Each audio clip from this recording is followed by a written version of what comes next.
really depends on your strategy. Because, for example, if you were a buy and hold investor, I would give you a much different answer than if you were a flipper or wholesaler.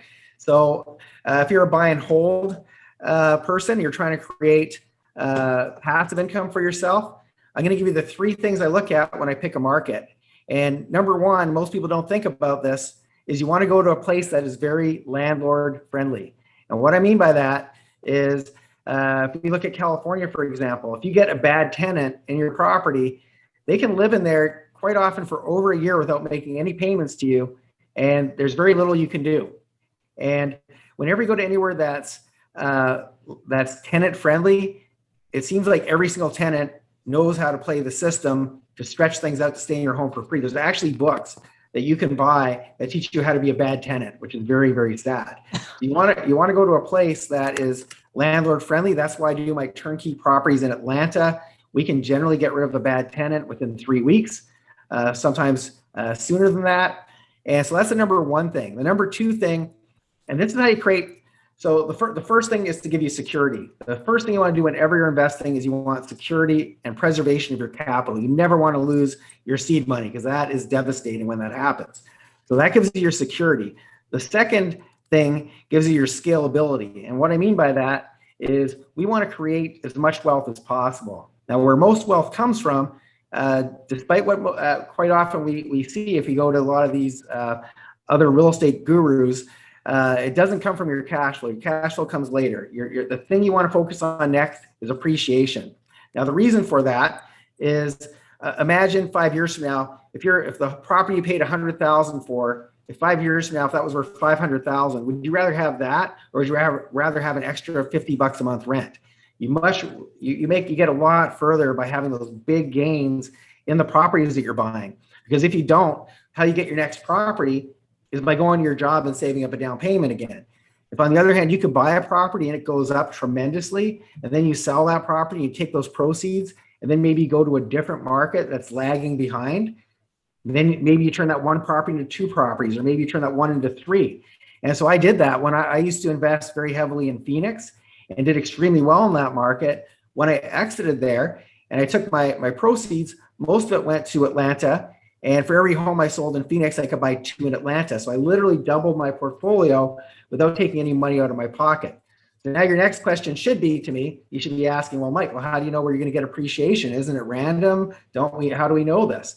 Well, I'll tell you the biggest things that cause appreciation. It's very simple: supply and demand. Now, right now we're in the middle of hopefully the tail end, not the middle, hopefully the tail end of a pandemic. And what has this pandemic done? It's taken away a lot of jobs. And so what's on most people's mind if they just lost their job? Where can I afford to live? Where's there good affordability? And two, where are their jobs? And so one of the things that happens in Atlanta is there's a lot of job creation because the Georgia government is very business friendly. So what I mean by that is they know that if they can attract a lot of businesses to set up their offices there, they know these businesses are going to hire a whole bunch of people, and they can go and tax the employees and make up for the money that they don't get from the business. And so Atlanta is head office to Coca-Cola, Delta Airlines, Home Depot, Turner Broadcasting. The list goes on and on and on. And actually just recently, Microsoft announced that they are making Atlanta one of their hubs, and it's bringing in 9,000 jobs in the very short term. And so that is what attracts population growth. And obviously when people move to a place, they can't, they typically can't qualify for a mortgage yet because they don't have, they're just starting at a new job. And so what do? They become tenants. So one, they're driving up the prices of the rental. They drive up that rental market. And then after a little while, after they've been at their job for a while, then they start to drive up the price of the home. Some people, of course, come there with lots of cash. And if they're coming from places like California, for example, they just sold their home for $1 million. And now they go see these properties for $100,000 or $200,000. They're a fraction of what they just sold their home for, and they're investing in that market. So those things drive up markets. And so things you want to look for: one is job creation, two, a low cost of living. That's the trend of where people are going to move to. And you also don't want to go to places, and I know April put Detroit in there, and I'm not going to criticize it too much. However, if we take a place like Atlanta that has, like I said, Delta Airlines, which obviously the travel industry is affected in a really negative, adverse way due to COVID. A lot of people at this point are not flying yet. That's going to change. But imagine that a bunch of people just got laid off at Delta, which probably is true. Well, guess what? They could go to Coca-Cola. They could go to Home Depot. They could go to any one of the Microsoft, any one of the numerous companies that have offices there. And if you have a tenant that has a job, you have a much better chance of collecting rent. So if we contrast that with Detroit, Detroit is still known as the Motor City. And unfortunately, if somebody just got laid off at Chrysler, well, chances are they're not going to get a job at Ford. And so you want to go to places where there's a lot of different industries. So that's the second thing you look at. You want to get that appreciation. The third thing you want to look at, and this is what most people go to first, and this leads you down a really bad rabbit hole, is they first look at what's my cash flow going to be. And to be honest, getting an extra $50 a month in the short term is not going to change your life. Getting that extra 200, 300, 400, 500,000 in appreciation in a few years down the road will change your life and will allow you to expand your portfolio. So you want to do things in the right order. So in terms of picking a market to buy and hold in, you want to do it in that order. You want that safety of your investment, knowing that the government's on your side and that they will help you get rid of bad tenants. Number two is you want scalability, and that comes from appreciation. And then the third thing that you want is you want to get that cash flow, which gives you your sustainability, meaning that if the market goes down, who cares? You still have, just like Michael Ditton said earlier, if the market's not where he wants it to be 2 years from now, instead of selling it, oh well, I've got this great cash flow. I've got this great cash flow coming. Sorry, I didn't mean to, Carl. I didn't mean to. So there we go.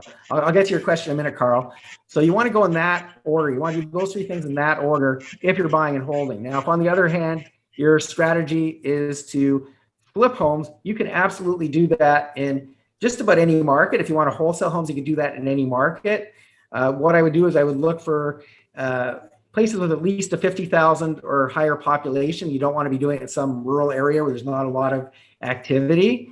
It could potentially be close to home. One of the things I teach my wholesale students is that you can pick the market that makes the most sense. And then if you're a wholesaler, also keep your own market. And sometimes you'll just do the one, you'll do your own market. And the reason for that is you might pick a really awesome, you might find a really good market for wholesaling in. But then as you're driving around, like I said, I gave you that example earlier, you see a home that is in distress.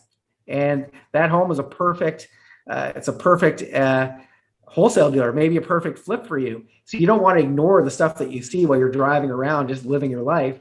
But you want to be really strategic when you're picking a market. So usually you want a bigger city. Usually you want to go to places that are more popular. If you can go to a place where rentals make sense too. Remember, when you're wholesaling a deal, you might sell that not just to somebody who's going to live in it. You might sell it to an investor who wants to buy and hold property.